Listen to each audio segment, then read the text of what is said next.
You asked what would the potential changes be for society, would this be good? Let me briefly summarize and say, in 1975, a former CIA official, Victor Marchetti, wrote a best-selling book called The CIA and Cult of Intelligence. The CIA took him to the Supreme Court to attempt block publication of that book. Ultimately, a redacted version of it was released. It was the first book in American history to be censored by the U.S. government.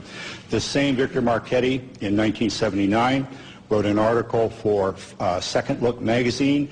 The title, I believe, was How the CIA Views the UFO Phenomenon. He said, among other things, this subject was so sensitive that you did not talk about it in the agency unless you had a need to. Nevertheless, there were rumors floating around at the highest levels of CIA about recovered crashed UFOs and the bodies of their crews. Thirdly, Victor Marchetti said, in his opinion, as an intelligence analyst with CIA for I think 11 years, he was of the opinion that no government on earth will voluntarily release this information because it would jeopardize the status quo, i.e. their power. Even if there's no hostile intent or implication to the visitation of these beings, if indeed these are extraterrestrials, even if they're not meaning us any harm whatsoever, governments have nothing to gain and everything to lose by admitting the reality of this. And Victor Marchetti's opinion is that this will probably come out, by some action on the part of the phenomenon itself, which will leave no doubt in anyone's mind. But don't expect Washington or Moscow or any other government to volunteer the reality of all of this. Thank you.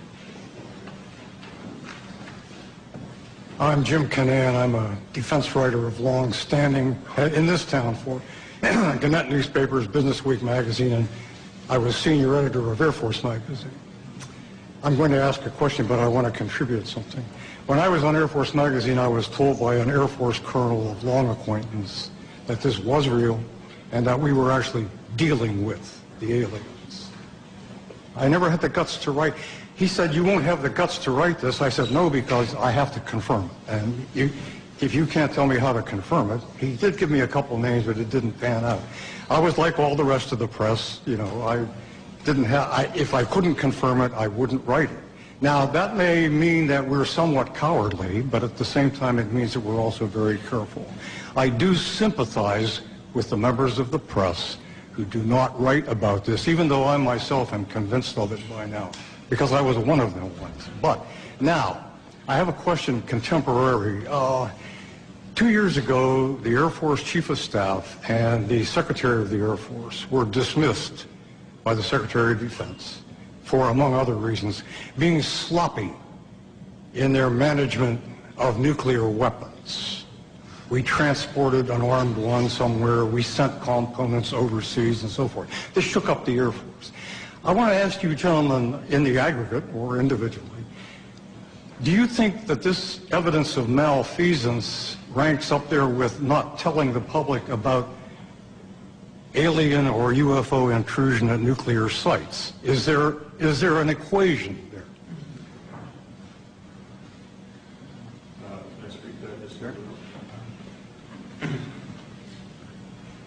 I don't know about ranking, but it points out the dangers of nuclear weapons. The fact that these accidents have occurred, serious accidents with nuclear weapons, and it just points out how dangerous it is that we have them. I don't know how to compare that with the cover-up. I'd have done an analysis of the cover-up, and I'd be glad to give it to any of you guys that are interested. But I think it's related in the fact that the cover-up of the fact that the UFOs did intercede with our nuclear weapons is extremely important. May I add something? This Air Force colonel who talked to me about all this, he did so in result to my questioning about it after a Japan Airlines freighter over Alaska was trailed by a UFO in 1987. I called all over Elmendorf, FAA, the Pentagon. And then I was approached by this colonel whom I had known, who said, I understand you are interested in UFOs. And I said, yeah, well, I have something to tell you. And since he had known me a long time, that's why he got into this. It had no great enterprise on my part, and I still don't know what to believe. But would you comment on... He also said, though, that we have a lot of misconceptions about what they are here for. He said they basically don't give a damn. They don't care what we do. They're here for their own purposes. And that any notion that they should land and say, take us to your leader, boggles the imagination because they don't care about that kind of thing. And I said, well, do you have any idea why they are here? He said, no. And he didn't think anybody else in the Air Force or anywhere else did either. How does that... Let me interject. Regarding the November 87 radar tracking incident that you alluded to, right, and in recent years, you may know that the number 5 guy in the echelon at FAA, John Callahan, right, has gone public and said that shortly after that happened, CIA agent, 2 agents, I believe, and some other government types convened a meeting at FAA headquarters and said we want all the radar tapes, all the voice tapes, and this never happened. I wasn't here. John Callahan said, how come we can't tell the people about this? According to this FAA administrator, the CIA agent said the people would panic, the public would panic. John Callahan, to his immense credit, kept some of the data down in his office. The CIA agent said, give me all of this. He gave him everything that was on the table, didn't tell him about what was downstairs. And when he left the agency, John Callahan released that to the public. So CIA is still quite involved in all of this. Leslie Kane's great book includes that again. I think regarding... well, to follow up on the other part of your question about, what are they up to, why are they here, and so on, no one knows. Maybe the people at the CIA and the Pentagon and the Kremlin don't even know. However, these very simplistic scenarios of if they're real and they're here, why don't they land on the White House lawn? Well, if they're anthropologists and this is a classroom experiment, you don't interject yourself into the experiment, you observe.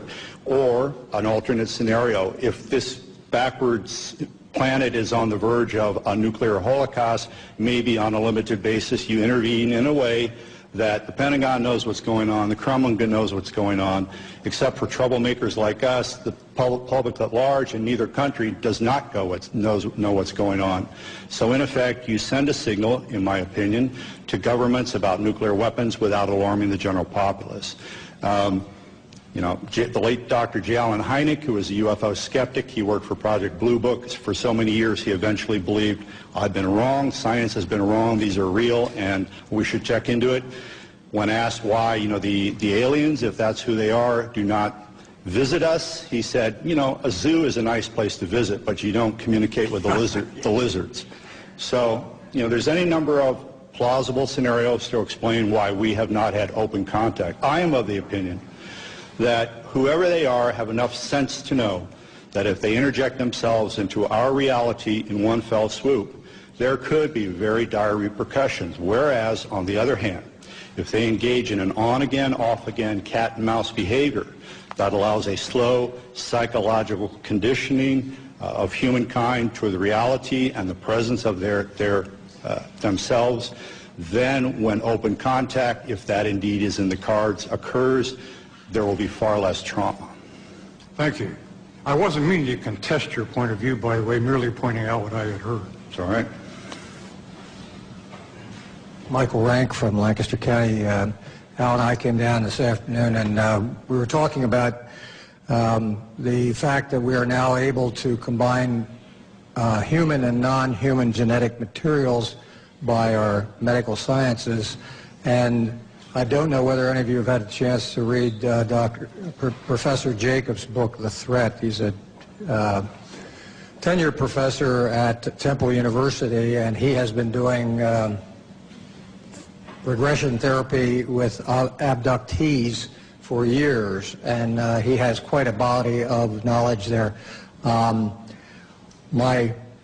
of my reasons for asking this is, being an old district attorney, the definition of murder is the unlawful killing of another human being, but nowhere does it say, does it have to be 100% human? Can it be 1% human?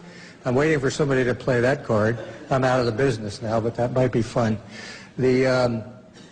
The other issue is the toadies in government who are following their orders to lose the files in Freedom of Information Acts, I think might take a totally different view as to their attempt to preserve their jobs if they realize that there might be an argument made that there's a First Amendment violation by suppressing the truth about these things that have been found and seen and so forth.